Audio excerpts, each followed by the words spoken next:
கிறிஸ்துக்குள் பிரியமான சகோதர சகோதரிகளே, ECBN நிறுவனத்தினராலே நடத்தப்படுகிற இயேசுவுக்குள் புதுவாழ்வு என்ற இந்த நிகழ்ச்சியூடாய் உங்களை சந்திப்பதில் நான் மிகுந்த மகிழ்ச்சி அடைகிறேன். இன்றைக்கு நீங்கள் எல்லோரும் மிகுந்த மகிழ்ச்சியாக இருப்பீர்கள். ஹாப்பி கிறிஸ்மஸ், நத்தார் புதுவருட வாழ்த்துக்கள் உங்களுக்கு தெரிவித்துக் கொள்கிறேன். அது மாத்திரமல்ல, இன்றைக்கு கர்த்தருடைய வார்த்தை இந்த கிறிஸ்மஸை பற்றி நமக்கு என்ன சொல்லுகிறது? இயேசு கிறிஸ்து சர்வலோகத்தின் பாவத்தையும் சுமந்து தீர்க்கும் தேவ ஆட்டுக்குட்டியாக பிறந்தார். தேவ ஆட்டுக்குட்டி என்று வேதம் சொல்லுகிறது. பழைய ஏற்பாட்டில் பார்க்க போனால் ஆட்டுக்குட்டி, ஆடுகள் குட்டி ஈனும் பொழுது மந்தை மேய்ப்பர்கள் என்ன செய்வார்கள்? ஆட்டை பார்ப்பார்கள், செக் பண்ணி பார்ப்பார்கள், பரீட்சித்து பார்ப்பார்கள். பார்த்து அது ஒரு பழுதும் இல்லாத ஆடு என்று காண்பார்களானால் அதை துணிகளில் சுற்றி முன்னணியில் வைப்பார்கள். அது கர்த்தருக்கு பலியிட, கர்த்தருக்கு வேண்டும், கர்த்தருக்கு உரியது என்று வேறு பிரிப்பார்கள். அந்த வேறு பிரிக்கப்பட்ட அந்த ஆடு, பலியாடு எதை குறிக்கிறது? சங்கீதம் 32வது அதிகாரத்தில் அங்கே முதல் 2 வசனங்களை வாசிக்கிறேன். எவனுடைய மீறுதல்கள் மன்னிக்கப்பட்டதோ, எவனுடைய பாவம் மூடப்பட்டதோ அவன் பாக்கியவான். எவனுடைய அக்கிரமத்தை கர்த்தர் எண்ணாது இருக்கிறாரோ, எவனுடைய ஆவியில் கபடமில்லாது இருக்கிறதோ அவன் பாக்கியவான். ஆகவே இந்த ஆடு என்ன செய்கிறது? ஆட்டின் ரத்தம் என்ன செய்கிறது? பாவத்தை மூடி வைத்தது. மூடப்பட்ட ஒரு பதார்த்தம், அது வெஜிடபிளாக இருக்கலாம் அல்லது மீட், ஃபிஷ் எதுவாகவும் இருக்கலாம். மூடி வைத்து ஒரு சில நாட்கள் கழித்து நீங்கள் அதை திறப்பீர்கள் என்று சொன்னால், ஏன் வைத்து அடுத்த நாளே அல்லது அந்த நாளிலே சில மணித்தியாலங்கள் கழித்து திறப்பீர்கள் என்றால் நாற்றம் அடிக்கும். பழைய ஏற்பாட்டில் ஆட்டுக்கடாவின் ரத்தம் அதைத்தான் செய்தது. மனிதர்களுடைய பாவத்தை மூடி மூடி வைத்தது. அது திரும்ப நினைவு கூறப்படும் போது அது அவர்களுக்கு புண் காயங்களை ஏற்படுத்துகிறதாக இருக்குது. அது நித்திய ஜீவனை கொடுக்கவில்லை. ஆனால் இங்கே ஆயர்களுக்கு ஒரு செய்தி போகிறது. என்ன செய்தி போகிறது? உங்களுக்கு அதாவது இரட்சகர் பிறந்திருக்கிறார். அவரை துணிகளில் சுற்றி அதாவது தொழுவத்திலே வைத்திருக்க காண்பீர்கள். இதுவே உங்களுக்கு அடையாளம். இயேசு கிறிஸ்து ஆயர்களுக்கு ஒரு அடையாளமாக காட்டப்படுகிறார். எதற்காக காட்டப்படுகிறார்? அதாவது அவர்கள் ஆயர்கள், அவர்களுடைய வேலை என்ன? மந்தை மேய்ப்பது. குட்டி ஈனுமானால் அந்த குட்டிகளை பார்த்து சரிப்படுத்தி நல்ல பரிசுத்தமான ஒரு குறைவும் இல்லாத ஆட்டுக்குட்டி, பரிசுத்தம் என்று சொல்ல முடியாது, அதாவது ஒரு குறைவும் இல்லாத பிளேம்லெஸ் ஆட்டுக்குட்டி இருக்குமானால் அதை என்ன செய்வார்கள்? துணிகளில் சுற்றி வைப்பார்கள். ஆகவே அவர்களுடைய எக்ஸ்பீரியன்ஸ், அவர்களுடைய அனுபவம் என்ன? ஆடு குட்டி என்றால் அது ஒரு குற்றமும் இல்லை, ஒரு பழுதும் இல்லை என்று பார்க்கும்போது அதை அவர்கள் துணிகளை சுற்றி கடவுளுக்காக வைத்து விடுவார்கள். ஆகவே அவர்களுக்கு அப்படி சொன்னாதான் விளங்கும். ஆகவே தூதன் சொல்லுகிறார், இப்படியாக பிள்ளையை துணிகளில் சுற்றி வைத்திருக்க காண்பீர்கள், அதுவே உங்களுக்கு அடையாளம். ஆகவே ஆயர்களுக்கு தெரியும், ஆம் மேசியா எங்கேயோ பிறந்திருக்கிறார். நாம் இவ்வளவு காலமும் பல ஆயிரக்கணக்கான ஆட்டுக்குட்டிகளை பலி செலுத்துவதற்காக பிரித்தெடுத்து வைத்தோம். இன்றைக்கு தேவனே நமக்காக தன்னுடைய பரலோக உரிமையை விட்டு இறங்கி, பரலோகத்தில் பிதாவுக்கு சமமாய் இருக்கிறதை கொள்ளையாடின பொருளாக கருதாமல் அவை எல்லாவற்றையும் விட்டு இறங்கி மனிதனாக பிறந்திருக்கிறார். அவர் பிறக்கும் வரைக்கும் தான் இந்த பலியாடு என்று சொல்லி அவர்கள் அறிந்திருக்கிறார்கள். ஆகவே மேசியவான் அந்த பலியாடு எங்கே இருக்குது என்று அவர்கள் தேடி போய் அங்கே மரியாள் தங்கியிருந்த இடத்திலே அந்த பிள்ளையை துணிகளில் சுற்றி தொழுவத்தில் வைத்திருப்பதை பார்த்து அவர்கள் வணங்கினார்கள் என்று சொல்லி நாங்கள் ரோமர் புஸ்தகத்திலே பார்க்கிறேன். இப்பொழுது லூக்கா புஸ்தகத்திலே நாங்கள் பார்க்கிறோம், 1ஆம் அதிகாரத்தில் பார்க்கிறோம். இப்பொழுது ரோமர் 3:22 நான் வாசிக்கிறேன். இது இயேசு கிறிஸ்துவை பற்றும் விசுவாசத்தினாலே, இது இயேசு கிறிஸ்துவை பற்றும் விசுவாசத்தினாலே பலிக்கும் தேவ நீதியே. விசுவாசிக்கிற எவர்கள் மேலும் அது பலிக்கும், வித்தியாசமே இல்லை. எல்லாரும் பாவம் செய்து தேவ மகிமையற்றவர்களாகி இலவசமாய் அவருடைய கிருபையினாலே கிறிஸ்து இயேசுள்ள மீட்பை கொண்டு நீதிமான்கள் ஆக்கப்படுகிறார்கள். நான் முன்பு சொன்னது போல, சங்கீதம் 32:1-2 சொன்னது போல, பழைய ஏற்பாட்டு ஆட்டுக்கடா பலி பாவத்தை மூடி வைத்தது. இங்கு இயேசு கிறிஸ்துவானவருடைய பலியோ பாவத்தை கழுவி, 1 யோவான் 1:7-9 எல்லாம் பார்க்கும்போது நாம் பாவத்தை அறிக்கை செய்து விட்டு விடுவோமானால் அவருடைய ரத்தம் நம் சகல பாவங்களையும் நீக்கி நம்மை சுத்திகரிக்கிறது என்று பார்க்கிறோம். ஆகவே அதாவது பாவத்தின் எல்லாரும் பாவம் செய்து தேவ மகிமை, அது ஆசாரியனாக இருக்கலாம். ஏன் ஆரோனை கர்த்தர் தமக்கு ஆசாரியனாக ஆரோனுடைய சந்ததியை தெரிந்து கொண்டார். அவர்கள் பலியிடும் போது வருஷம் ஒரு முறையே இந்த பஸ்காவை பலியிடும் போது என்ன செய்வார்கள்? ஆட்டுக்கடாவை அடிக்கும் போது தன்னுடைய பாவம், தன் குடும்பத்தாருடைய பாவம் பிளஸ் அவர்களுடைய ஜூதர்கள் இஸ்ரவேலருடைய பாவத்துக்கும் சேர்த்துத்தான் அவர்கள் பலியிட்டார்கள் என்று சொல்லி நாங்கள் பார்க்கிறோம். ஆனால் இங்கே வந்த பலியாடானவர் அவர் சர்வலோகத்தை படைத்தவர், சர்வமும் அவருக்காகவும் அவர் மூலமாகவும் படைக்கப்பட்டது என்று எபிரேயர் 1வது அதிகாரத்தில் பார்க்கிறோம். கிறிஸ்துமஸ் என்பது நாம் குடித்து கொண்டாடுவதற்கு அல்ல. அதனாலே தான் இயேசு கிறிஸ்து பிறந்த நாளை எழுதி வைக்கவில்லை. இது ரோம மன்னன் அவர் என்ன செய்தார்? ரோமர்களுக்கு நிறைய செலிப்ரேஷன்ஸ் இருந்தது, ஆனால் கிறிஸ்தவர்களுக்கு ஒரு செலிப்ரேஷன் இருக்கவில்லை. ஆகவே கான்ஸ்டன்டைன்ஸ் என்ற ராஜா என்ன செய்கிறாரு? நமக்கு ஏதாவது ஒரு செலிப்ரேஷன் வேண்டும் கிறிஸ்தவர்களாகிய நமக்கு என்று சொல்லி சன் காட் ஃபெஸ்டிவலை சன் ஆஃப் காட் ஃபெஸ்டிவலாக மாற்றினார். அங்கே இருந்துதான் கிறிஸ்துக்கு பின் 5வது நூற்றாண்டின் காலங்களில் இருந்தான் கிறிஸ்துமஸ் ஆரம்பித்தது. ஆனால் அந்த கிறிஸ்து பிறப்பதற்கு முன்பதாகவே ஒளி விழா, அதாவது ஹனுக்கா ஃபெஸ்டிவல் என்று சொல்லி ஜூதர்கள் இன்றைக்கு வரைக்கும் கொண்டாடுகிறார்கள். அந்த ஃபெஸ்டிவலும் அவர்கள் என்ன செய்வார்கள்? கிட்டத்தட்ட அது நவம்பர் டிசம்பர் மாதங்களில் வருகிறது. அவர்களுடைய கலண்டரின் படி அது 9வது மாதம், அவர்களுக்கு யுத்தம் நடக்கிற மாதம். அந்த மாதங்களிலே அவர்கள் மிகவும் துக்கமான மாதம். ஒரு முறை யுத்தம் நடந்த போது ஆலயத்து ஆசாரியன் மத்தித்தியா என்பவர் அவர் என்ன செய்கிறாரு? ஆலயத்துக்கு போய் விளக்கு ஏற்றுகிறார். இரவில் அந்த விளக்கு எரியக்கூடாது. ஒரு சாட்டர்டே ஓய்வு நாள் அவர்களுக்கு. ஆகவே அங்கே அவர் போய் அந்த விளக்கை ஏற்றும் போது அதுதான் அந்த யுத்த காலத்தில் அவ்வளவு எண்ணெய் தான் இருந்தது, அதை விட வேறு எண்ணெய் இருக்கவில்லை. ஆகவே அவர் அந்த ஜெபத்தோடு கூட ஏற்றி வைத்திருப்பார் என்று நினைக்கிறேன். அது கடைசி எண்ணெய் என்று, யுத்த காலம், எண்ணெய் வாங்குவதற்கு முடியாது, எண்ணெய் கிடைக்காது, ஆகவே கொளுத்தி வைத்து விட்டு போனார். அடுத்த நாள் வந்து பார்த்தார், எண்ணெய் குறைவில்லை, தீபம் எரிந்து கொண்டிருக்கிறது. அதுக்கு அடுத்த நாள் வந்து பார்த்தார், எண்ணெய் குறைவில்லை. இப்படி ஒரு சாட்டர்டே டு another சாட்டர்டே அந்த 8 நாள் அது எரிந்து கொண்டே இருந்தது. அது மாத்திரமல்ல, அந்த எண்ணெய் தொடர்ந்தும் இருந்தபடியால் 9 தண்டுகள் உள்ள, நோமலாக சாதாரணமாக ஜூதர்களுக்கு 7 தண்டுகள் உள்ள விளக்கை, குத்து விளக்கை தான் வைப்பார்கள். ஆனா ஹனுக்கா ஃபெஸ்டிவலுக்கு மாத்திரம் 9 தண்டு, இப்படியாக 1 2 3 4வது நடுவிலே உயரமாக இருக்கும், 5 6 7 8 9 என்று சொல்லி 9 தண்டுகள் வைப்பார்கள்.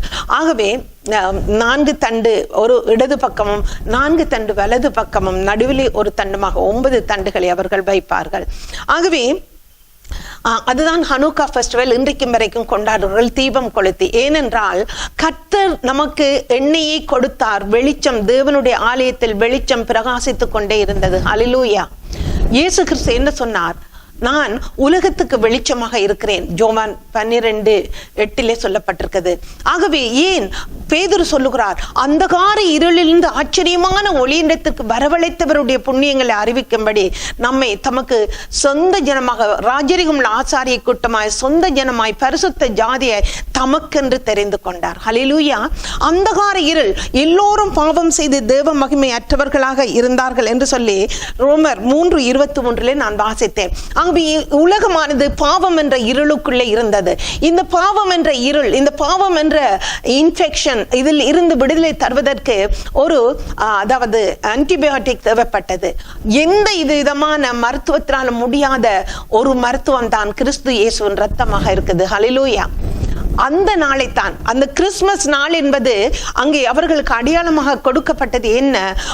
நீங்கள் இவ்வளவு காலமும் ஆட்டை நீங்கள் வேறு பிரித்தீர்கள், இப்பொழுது உங்களை வேறு பிரிக்கும்படி, இந்த உலகத்தில் இந்த வேறு பிரிக்கும்படி சர்வலோகத்தை படைத்த தெய்வம் மனிதனாக அங்கே மாட்டு தொழுவத்தில் சுற்றப்பட்டிருக்கிறார், போய் பாருங்கள் என்று சொன்னார். ஹல்லேலூயா. இதுதான் கிறிஸ்துமஸாக இருக்கிறது. இந்த கிறிஸ்துமஸை நாம் எப்படி கொண்டாடுகிறோம்? இயேசு எதற்காக வந்தார்? பலியாடாக வந்தார். யாருக்காக பலியாடாக வந்தார்? எல்லோரும் பாவம் செய்து தேவ மகிமையற்றவர்களாய், தேவனை துக்கப்படுத்துள்ளார். பல்வேறுபட்ட பாவங்களிலே உலகம் முழுவதும் இருந்தது. யூதர்களுக்கு மாத்திரம் அவர் வரவில்லை, இஸ்ரவேல் மக்களுக்காக மாத்திரம் அவர் வரவில்லை. சர்வ லோகத்தின் பாவத்தையும் சுமந்து தீர்க்கும் தேவ ஆட்டுக்குட்டி என்று யோவான் 1வது அதிகாரம் 29வது வசனத்தில் பார்க்கிறோம். ஆகவே உண்மையாகவே கிறிஸ்துமஸ் என்பது பாவத்தை போக்கும் பரிகாரமாக கிறிஸ்து இயேசு பூமிக்கு வந்தார். அவரிடத்தில் எந்த முகதாட்சணியம் இல்லை. அவர் அவரிடத்தில் பரிதானமும் செல்லாது அவர் எல்லோருக்காகவும் தன்னை பலியிட்டார். பிலிப்பியரிலே பார்க்கிறோம், பிதாவுக்கு சமனாக இருப்பதை கொள்ளையாடின பொருளாக கருதாமல் அவர் தம்மைத்தாமே வெறுத்து அடிமையின் ரூபம் எடுத்து பூமியிலே மனிதனாக வந்தார். ஆகவே அவரை விசுவாசிக்கிறவர்கள் எத்தனை பேரும் அத்தனை பேரும் அவருடைய பிள்ளைகள் ஆகும்படிக்கு அவர்களுக்கு அதிகாரம் கொடுத்தார் என்று யோவான் 1 அதிகாரத்தில் பார்க்கிறோம். அவரை விசுவாசிக்கிறவர்கள் எத்தனை பேரோ அத்தனை பேரும் சர்வலோகத்தின் பலியாக அவர் வந்தார். அது அடையாளமாக காணப்படுகிறது. ஆகவே அவர் தம்மை விசுவாசிக்கிற அவர் பலியிட்டு விட்டார். 2000 வருஷங்களுக்கு முன்பதாய் பலியாகி விட்டார். இப்பொழுது அவர் மேலே விசுவாசம் வைக்கிறவர்களுக்கு தான் வெளிச்சம் உதிக்கும். மிகுதியானவர்கள் எல்லோரும், அதாவது கண்கள் குருடாக்கப்பட்ட எல்லோரும் பார்க்கிறார்கள். ஆனால் ஆவிக்குரிய ரீதியிலே மெய்ப்பொருளான கடவுளை கண்டு கொள்ளாதபடி இந்த உலகத்தின் அதிபதியான சாத்தான் அவன் கண்ணை குருடாக்கி இருக்கிறார். கண் திறக்கப்பட்ட நாளாக கிறிஸ்துமஸ் இருக்கிறது. மனிதர்களுடைய ஆவிக்குரிய கண்கள் திறக்கப்படும்படி நம்மை படைத்த தேவனை நேருக்கு நேராக பார்த்து பேசி அவரோடு உறவாடுவதற்கு தேவனோடு ஒரு ரிலேஷன்ஷிப்பை கொண்டு வந்ததுதான் கிறிஸ்துமஸ் ஆக இருக்கிறது. நாம் யாரோடு ரிலேஷன்ஷிப் வைக்கிறோம் இந்த கிறிஸ்துமஸ் நாட்களிலே? வாழ்க்கை 365 நாளும் ஒரு கிறிஸ்தவனுடைய வாழ்க்கை கிறிஸ்துவோடு கனெக்ட் பண்ணப்பட்டு இருக்க வேண்டும். அப்பொழுதுதான் அவனுடைய இருள் வெளிச்சமாக மாறும். நாம் அதாவது போகிற இடங்களில் சங்கீதம் 1 சொல்லப்பட்டது போல துன்மார்க்கருடைய ஆலோசனை, பாவிகளுடைய வழி, பரிகாசக்காரர் உட்காரும் இடம், இப்படிப்பட்ட இடங்களை நாம் தெரிந்து கொள்ளுகிறோமா? அல்லது நமக்கு இரட்சகராய் வந்திருக்கிற கிறிஸ்து இயேசுவின் பாதத்தண்டையில் அந்த மரியாளை போல அமர்ந்திருக்கிறோமா? அவருடைய பாதம் அவளுக்கு பங்காக கொண்டாள். ஆகவே நாம் இப்படியாக இருக்க வேண்டியது. அங்கே அதாவது இயேசு கிறிஸ்துவை ஏற்றுக்கொண்டவர்கள் ஒளிக்குள்ளாய் வந்தால் அவரோடு கனெக்ட் பண்ணப்பட்டவர்களாக இருக்கிறார்கள். இங்கே என்ன சுற்றிலும் சில லைட்டுகள் எரிந்து கொண்டிருக்கின்றன. இவை எல்லாவற்றையும் பிளக் பண்ணி இருக்கிறார்கள். அதாவது காந்தமும் ஏத்தும் ஒன்றோடு ஒன்று கனெக்ட் பண்ணும்படி. அதனால் தான் இது பற்றி எரிந்து கொண்டிருக்கிறது. அல்லது இந்த ரூம் இருட்டாக காணப்படும். ஆகவே நாம் கடவுளோடு இணைக்கப்படுவதற்கு வெளிச்சம், நமக்கு வெளிச்சம் பிரகாசிக்கும்படிக்கு தான் கிறிஸ்துமஸ் விழா, அதாவது இயேசு கிறிஸ்து இந்த பூமிக்கு வந்தார்.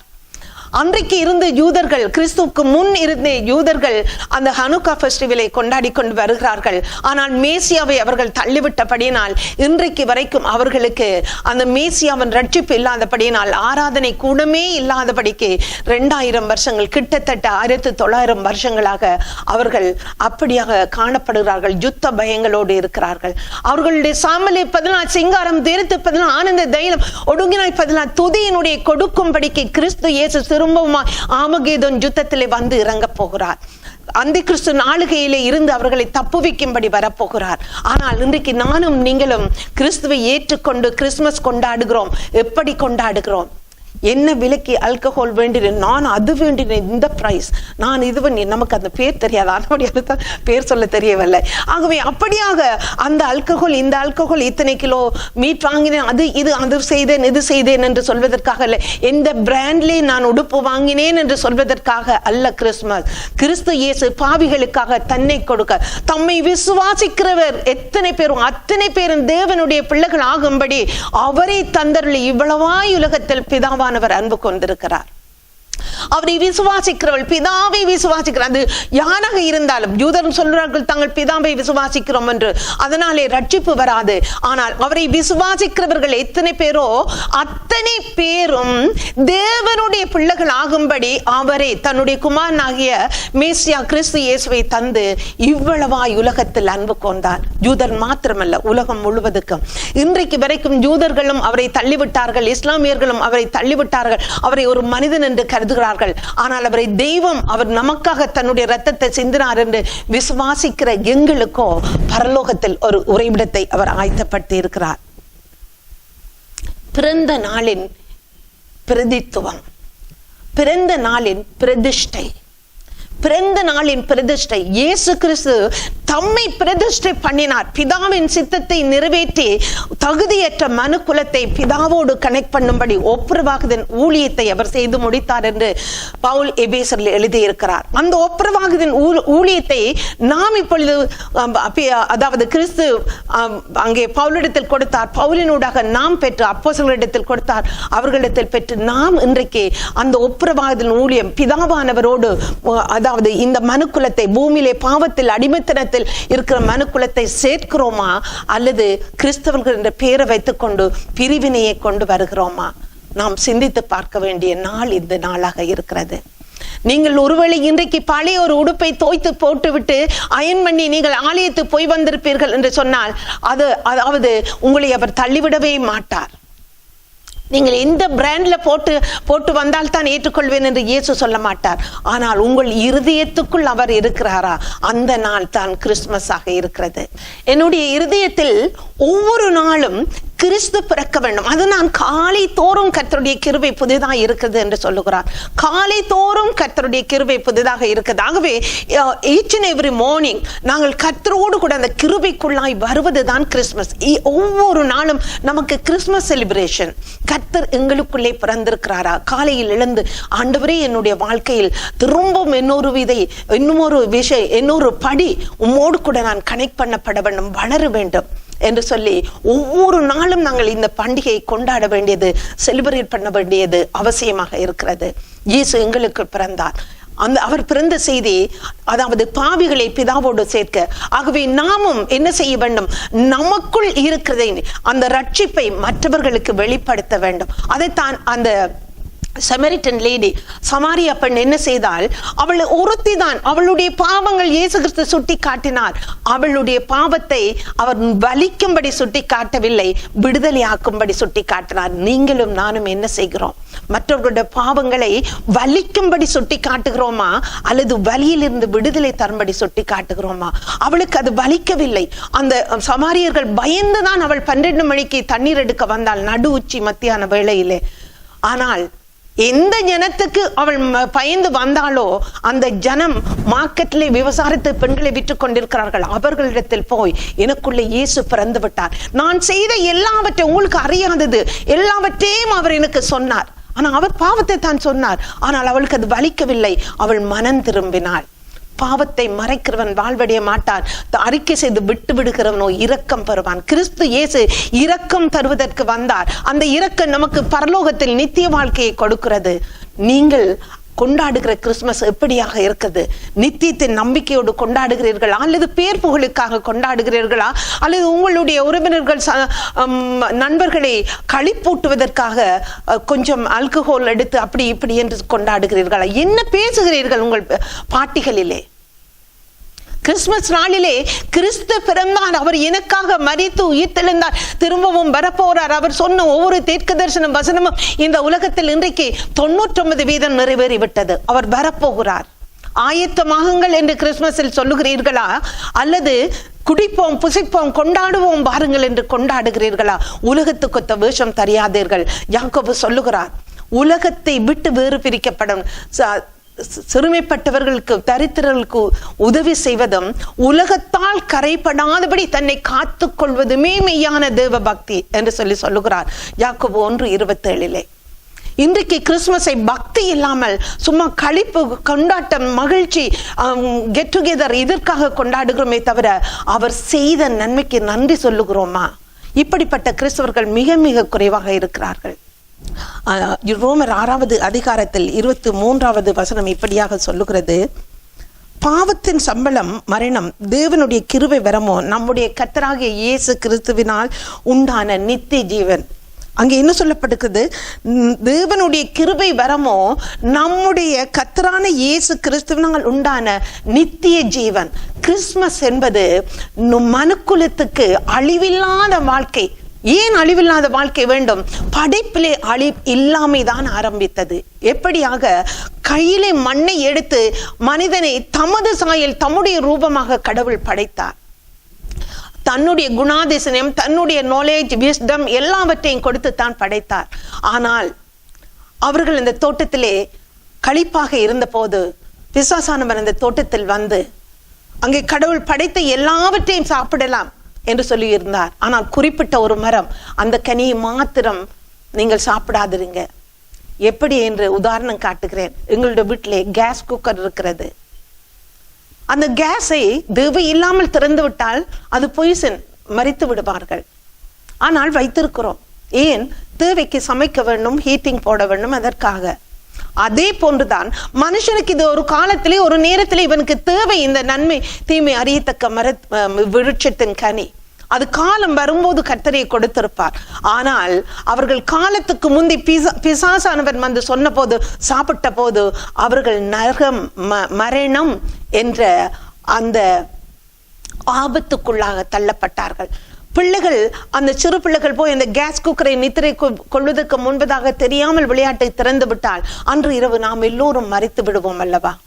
அதே போன்றுதான் பிசாசானவன் அவர்களிடத்தில் போய் இதை சாப்பிட வேண்டாம் என்று சொன்னதுண்டோ என்று சொல்லி அதை சாப்பிட வைத்தான். இன்றைக்கு உலகம் ரட்சிக்கப்பட்ட கிறிஸ்தவர்களையும் இப்படித்தான். உன்னுடைய சரீரத்தை படைத்தவர் அவர். இது எல்லாம் கர்த்தர் படைத்தது. அதை என்ஜாய் பண்ணாமல் நீ எப்படி கிறிஸ்தவனாக இருக்க முடியும்? பாடசாலைகளில் கற்றுக் கொடுக்கிறார்கள். நம்முடைய பிள்ளைகளுக்கு, நம்முடைய வாலிபர்களுக்கு நாம் இந்த பிசாசின் தந்திரம் இதுதான். கடவுள் தடுத்து வைத்த எல்லாவற்றையும் நீ அனுபவி ராஜா, அனுபவி என்று சொல்லுவதுதான் பிசாசின் தந்திரமாக இருக்கிறது. ஆனால் இந்த வேதம் சொல்லுகிற இந்த சட்ட திட்டங்களுக்கு நாம் பொறுமையோடு காத்திருக்க வேண்டும். கர்த்தருக்கு காத்திருக்கிறவர்களோ புதுபலன் அடைந்து கழுகளை போல செட்டைகளை அடித்து உயிரை எழும்புவார்கள். நாம் ஒரு நாள் ரட்சிப்போடு கூட பரலோகம் போக முடியாது. கிறிஸ்துவின் பிறப்பு ஒவ்வொரு நாளும் நமக்குள்ளே மறுரூபப்படுத்தப்பட வேண்டும். அப்படி மறுரூபப்படுத்தி அவரோடு கனெக்ட் பண்ணப்பட்ட வாழ்க்கை இருக்கும் என்று சொன்னால் நம்மை கர்த்தர் பயன்படுத்துவார். யாருக்கு பயன்படுத்துவார்? தேவனுடைய ராஜ்யத்தை மற்ற பிரஸ்தாப பயன்படுத்துவார். நம்முடைய வாழ்க்கையை நீர்க்கால்கள் ஒரு நடப்பட்ட விருட்சம் போல மாற்றி மழை தாழ்ச்சியான காலத்திலும் உஷ்ணமான காலத்திலும் வருத்தமின்றி கனி கொடுக்கிற அந்த சிலாக்கியத்தை கொடுப்பார். கிறிஸ்துமஸ் கொண்டாடுவோம், வருவீர்களா? கிறிஸ்துமஸ் கொண்டாடுவோம், வருவீர்களா? அன்பானவர்களே, எப்படி கொண்டாடுவோம்? குடித்து வெறுத்து கிஃப்ட் கொடுங்க, நான் வேண்டாம் என்று சொல்லவில்லை. என்ன நோக்கத்தோடு யாருக்கு கொடுக்குறீங்க? நீங்க 10 ரூபாவுக்கு வாங்கி கொடுத்தால் 15 ரூபாவுக்கு இன்னொன்று வரும். அதற்காக கொடுக்கிறீர்களா? இல்லை, அப்படி செய்யாதீர்கள். உங்களுக்கு திருப்பி தராத ஏழைகளை பார்த்து கொடுங்கள். ஏன்? நான் தகுதியற்றவளா இருந்த போது எனக்காக கிறிஸ்து தன்னுடைய ஜீவனை கொடுத்தார், தன்னுடைய ரத்தத்தை சிந்தினார். ஆகவே பிரதிபலன் பாராதபடிக்கு ஒரு கிறிஸ்துமஸை ஆரம்பித்து வைத்து விட்டு போனார். ரட்சிப்பை தந்துவிட்டு போனார். பிதாவோடு பரிசுத்தரோடு ஒரு ஒப்புரவாகுதலை தந்துவிட்டு போனார். ஆகவே இந்த கிறிஸ்துமஸிலே நாமும் இல்லாதவர்களை தேடி போய், தகுதியற்றவர்களை தேடி போய், நம்மை விரோதிக்கிறவர்களை தேடி போய் அவர்களுக்கு உதவி செய்வோமா? ஒவ்வொரு நாளும் குறைந்தது ஒரு நாளைக்கு ஒரு நபருக்காவது கிறிஸ்துமஸை பிரகடனப்படுத்துவோமா? பாவத்தில் இருந்து விடுதலை தந்து பரலோகத்துக்கு சேர்க்கத்தான் இந்த இயேசு வந்தார். நான் அதை அனுபவிக்கிறேன், என்னோடு வந்து நீங்களும் அனுபவிங்கள் என்று சொல்லுவீர்களா? உங்களுடைய வேலை ஸ்தலத்தில் ஊழியம் இருக்கிறது. சம்பளத்துக்கு செய்யற வேலை அல்ல, இனாமாக செய்கிற வேலை. அதுதான் இந்த ரட்சிப்பை குறித்து நீங்க பேச வேண்டாம், உங்கள் வாழ்க்கையால காட்டுங்க. ஷாத்ராக், மேஷாக், ஆபேத்நேகோ, தானியேல் அவர்கள் சுவிசேஷம் சொல்லவில்லை, அவர்கள் தேவனோடு வாழ்ந்து காட்டினார்கள். அவர்களுடைய தேவன் யார் என்பதை 4 ராஜாக்கள் அறிந்து, 4 ராஜாக்களும் இவர்களுடைய தேவனே மெய்யான தேவன், இவரை வணங்குகள் என்று பிரகடனப்படுத்தினார். அந்த பொறுப்பு உங்களிடத்தில் இருக்கிறது. நீங்கள் தான் அந்த ஷாத்ராக், மேஷாக், ஆபேத்நேகோ, தானியேல். உங்களை ஒரு வழி உலகம் 7 மடங்கு அக்கினியில் போடும். அங்கே உங்களுடைய விசுவாசத்தின் தேவன் வந்து இறங்கி உங்களை ரட்சிப்பார். ஒருவேளை சிங்க கெபிகளை போடலாம். சிங்கங்களின் வாயை கட்டுகிறதுக்கு தேவன் தூதர்களை அனுப்புவார். ஆனால் உங்கள் விசுவாசத்துக்காக, உங்கள் விசுவாச வாழ்க்கைக்காக, உங்களுடைய சாட்சி உள்ள வாழ்க்கைக்காகத்தான் இயேசு உங்களை ரட்சித்து விட்டு உங்களுக்காக உங்கள் கதவிலே தட்டி கொண்டிருக்கிறார். Are you ready to meet Jesus? இந்த கிறிஸ்துமஸ் நாளிலே இந்த கேள்வியை உங்களுக்கு முன்பதாக வைக்கிறேன். இயேசுவை சந்திக்க ஆயத்தமா? ஒவ்வொரு நாளும் உங்களுடைய கிறிஸ்துமஸ், அதாவது காலைதோறும் கர்த்தருடைய கிருபை புதிதாக இருக்குது. எங்களுடைய உறவுக்கு இயேசு கிறிஸ்துவோடு பிதாவோடு வைத்திருக்கிற உறவை நாங்கள் புதுப்பித்துக் கொள்கிறோமா? அல்லது ஏதோ எழுகிறோம், ஏதோ வேலைக்கு போகிறோம், வருகிறோம், சமைக்கிறோம், சாப்பிடுகிறோம், உறங்குகிறோம், அப்படி இருக்கிறோமா? அது வாழ்க்கை இல்லை. அது கர்த்தரை அறியாதவர்களோட வாழ்க்கை. நமக்கென்ற ஒரு வாழ்க்கை இருக்குது. அதை நாம் யோசேப்பிடம் கற்றுக்கொள்ளலாம். அதை நாம் சாத்ராக் மேஷாக் ஆபேத்நேகோவிடம் கற்றுக்கொள்ளலாம், தானியேலிடம் கற்றுக்கொள்ளலாம். அவர்கள் சுவிசேஷம் பேசி சொல்லவில்லை, ஆனால் வாழ்க்கையாலே பிரதிபலித்து காட்டினார்கள். அவர்கள் ஊடாக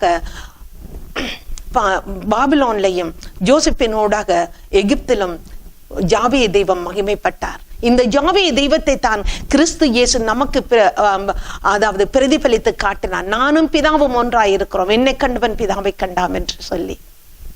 ஆகவே இன்றைக்கு உங்களை கண்டவன் பிதாவை காண்கிறானா? என்னை காண்கிறவர்கள் பிதாவை காண்கிறார்களா? என்னுடைய வாழ்க்கை எப்படி இருக்குது? பொய் சொல்லுகிறோமா? சரீரத்தின் சந்தோஷத்துக்காக பாவம் செய்கிறோமா? அல்லது பாவிகளோடு கூட்டத்தோடு சேர்ந்து மற்றவர்களை குறித்து பேசிக் கொண்டிருக்கிறோமா? கிறிஸ்டியானிட்டியை கண்டம் பண்ணுகிறோமா? அதாவது ஒரு ஊழியக்காரனை அல்லது ஒரு விசுவாசியை நாம் நியாயம் தீர்ப்போம் என்று சொன்னால் அது கிறிஸ்துவுக்கு எதிரான குற்றம் என்று பவுலை அங்கு தமஸ்கு தெருவிலே சந்தித்த போது கர்த்தர் சொல்லுகிறார், நீ துக்கப்படுத்துகிற கிறிஸ்து நானே. முள்ளிலே உதைக்கிறது உனக்கு ஆகாத காரியம். கிறிஸ்துமஸ் என்பது நன்றி சொல்லும் ஒரு ஆராதனை. கிறிஸ்துமஸ் என்பது மற்றவர்களுக்கு கிறிஸ்துவை பிரதிபலித்து காட்ட வேண்டும். அதற்காக நாம் எதையும் கொடுத்து, நம்மிடத்தில் இருக்கிற எதுவானாலும் அதை மற்றவர்களுக்கு கொடுத்து நாம் அவர்களுக்கு சுவிசேஷத்தை சொல்ல வேண்டும். இந்த நாட்களிலே பஞ்சம் கொடிதாக வருகிறது. நான் இங்கிலாந்து தேசத்தில் இருக்கிறேன். இங்கே மிக மோசமான காரியங்கள் நடக்கிறது. பிச்சைக்காரர் கூடிக்கொண்டு போகிறார்கள், வீடு இல்லாதவர்கள் கூடிக்கொண்டு போகிறார்கள்.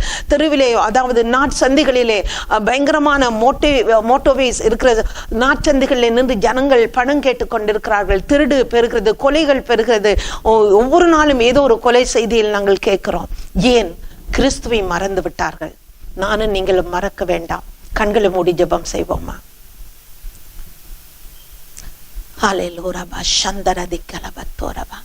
ஆண்டவரே, கிறிஸ்துமஸ் என்பது புசிப்பும் குடிப்பும் அல்ல.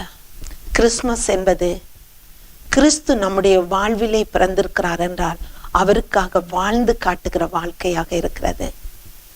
கிறிஸ்துமஸ் என்பது ஒப்புரவாகுதன் ஊழியத்தை நம்முடைய கரத்திலே கொடுக்கும்படி சர்வலோகத்தையும் படைத்த தேவன் நம்மை ரட்சித்தார். அந்த ஊழியத்தை நாம் செய்ய வேண்டும். சுவிசேஷத்தை பிரஸ்தாபப்படுத்த வேண்டிய கடமை நம் தலைமையிலே விழுந்திருக்கிறது. கிறிஸ்துமஸ் என்பது சர்வலோகத்தையும் படைத்த தெய்வம் பலியாடாக மாட்டு தொழுவத்தில் அவர் கந்தை துணிகளில் சுற்றி கிடத்தப்பட்டார். ஏனென்றால் என்னையும் உங்களையும் கந்தை துணியாகிய பாவம் என்ற அந்த கந்தை அலங்கோலத்தில் இருந்து விடுவித்து பரிசுத்தவான்கள் என்ற நீதியின் வஸ்திரத்தை நமக்கு கொடுத்திருக்கிறார். ரட்சிப்பின் வஸ்திரங்களை நமக்கு கொடுத்திருக்கிறார். தன் மானம் காணப்படாதபடி தன் வஸ்திரங்களை காத்துக் கொள்ளுகிறவர்கள் பாக்கியவான்கள். இந்த கிறிஸ்துமஸ்ல உங்களுக்கு ஒரு ஆவிக்குரிய வஸ்திரங்கள், நீதியின் சால்வை, அந்த மெல்லிய வஸ்திரம், வெண் வஸ்திரம், சித்திர தையல் ஆடைகள், ரீமா ஷபரேக பௌரப சந்தரபா, அவற்றை நீங்கள் அணிந்திருக்கிறீர்களா? கிறிஸ்துவுக்காக சிலுவையை சுமப்பதுதான் சித்திர தையல் ஆடை. அது ஊசியலை குத்தி குத்தி நெய்து செய்கிற ஒரு வஸ்திரம்.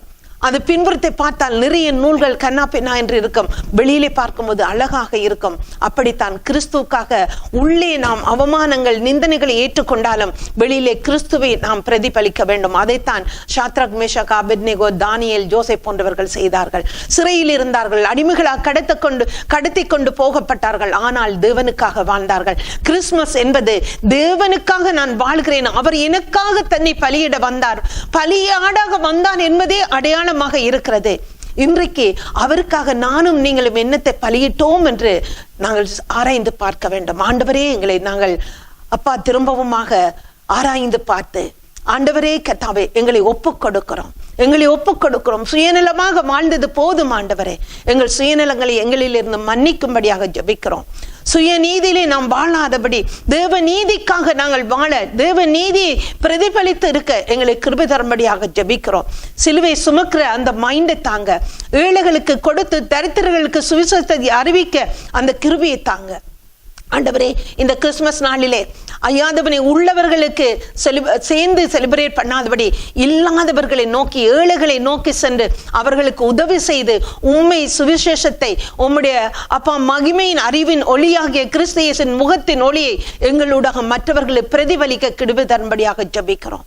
ஆண்டவரே அப்பா, எங்களை பூமிக்கு ஒளியாக உப்பாக வைத்திருக்கிறேன் என்று சொன்னீங்களே, அப்படியாக எங்களை பூமியின் ஒளியாக உப்பாக இந்த கிறிஸ்துமஸ் நாளிலே ஆண்டவரை மாற்றும்படியாக ஜெபிக்கிறோம். ஆண்டவரை ஒவ்வொருவரையும் இந்த நல்ல நாளிலே கர்த்தாவே ஆண்டவரே அவர்களுக்குள்ளே இந்த ஜீவ ஒளி பிரகாசிக்கட்டும், இந்த நித்திய வெளிச்சம் அவர்களுக்குள்ளே பிரகாசிக்கட்டும், இவர்களுடைய ஒளி மற்றவர்களையும் பிரகாசிப்பிக்க பண்ணட்டும் என்று இயேசுவின் நாமத்தில் ஆசீர்வதித்து ஜெபிக்கிறேன் ஜீவனுள்ள நல்ல பிதாவே, ஆமென். God bless you all.